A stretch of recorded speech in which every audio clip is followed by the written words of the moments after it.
কবিতাৰ শিৰোনাম সাগৰ যাত্ৰা। কবি নাজলিনা আলম। আপুনি উচ্চতা, আপুনি আকাশ, আপুনি পাহাৰৰ টিং, আপুনি জ্ঞানী, আপোনাতেই আপুনি বিলীন। তেওঁ মাটি, তেওঁ পানী, তেওঁ সাগৰ, তেওঁ সমতল ভূমি, হৃদয়বোৰত মগন। ফটা জিভাত বৰ্ণৰ খহনীয়া,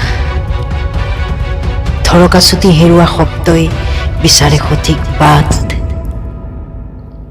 আপুনি মাজে মাজে ভ্ৰম বকে, ভাৰসাম্য হেৰুৱা ৰোগীৰ দৰে। আপুনি মাটি শুব নোখোজে। নিজক জাহিৰ কৰাৰ প্ৰতিযোগিতাত তেওঁ অংশ ল'ব নোৱাৰে, কাৰণ তেওঁ আপুনি নহয়। আপুনি এটা প্ৰতিষ্ঠিত অজুহাতৰ হাতত ধৰি আত্মগৌৰৱী। হে মান্যবৰ, নাও বুৰিবৰ হ'ল, টিঙৰ পৰা নামিবৰ হ'ল, নদীৰ পৰা সাগৰলৈ বৈ যাবৰ হ'ল। হাতে হাতে হাত ধৰি পাহাৰীয়া চঞ্চল ঝৰ্ণাৰ দৰে আহক, নামি আহক, নামি আহক।